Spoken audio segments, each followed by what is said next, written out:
announcements that made indications that they could overrule or override even processes like the electoral process. Some saying they will add rig elections, they will add votes when there are none. And some of these are elected leaders. Do you agree that, yes, Kenyans have a reason not to have confidence in the IEBC?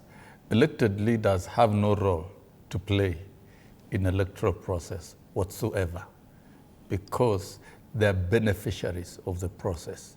The only thing they can do is to hire agents to represent them in a polling station and in counting. But in terms of management and running of electoral process, they have no role whatsoever. The executive has no role. And I think some of these beliefs are more feelings than reality. If we look at our electoral history in this country, right from when district commissioners were returning officers, you can imagine those days when the returning officers of elections were district commissioners. Definitely there was no democracy. And those are just but politics of that time. And we've struggled over time to have an independent electoral process. We had ECK, Electoral Commission of Kenya. And we know what Kivuitu did in 2007. The country went up in flames, largely because of a failed electoral process in this country.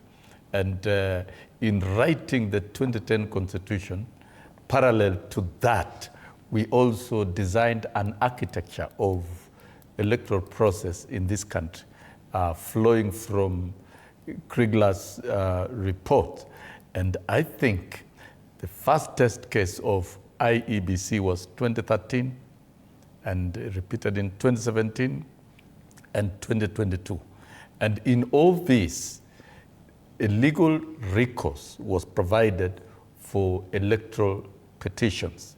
And of course, we know for the president, it's within 14 days. And in the 3 elections that Independent Electoral and Boundaries Commission have conducted in this country, they have been canvassed at the Supreme Court and rulings rendered, judgments given. And I think to me, during this period of the new constitution and dispensation of IEBC, there is all the evidence that IEBC has come of age, Kenya has come of age in terms Nearly half of those polls say they have no confidence in that commission. In terms of electoral independence, those are feelings. Feelings derived from such data are merely treated as feelings and opinions. And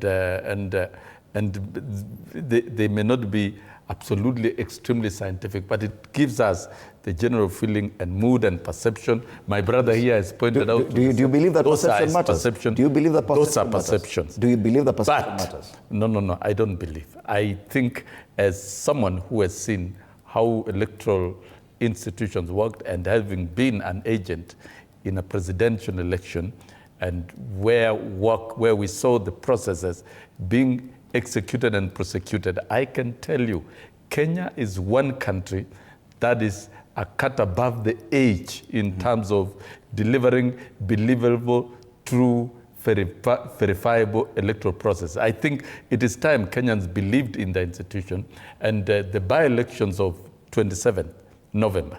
And you see, it took time for IEBC to be reconstituted because of the legal frameworks involved and the sensitivity of the same. But now we have an IEBC in place and a competent one for that matter this time round. And so a test case will be in the month of November. But Kenyans only need to appear at the polling station, cast your vote, and your vote will count.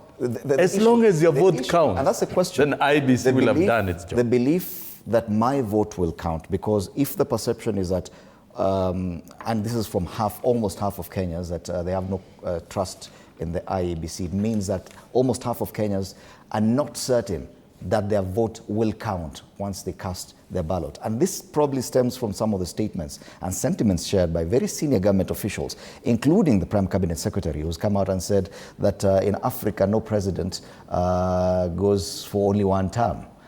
He did not go beyond that, but people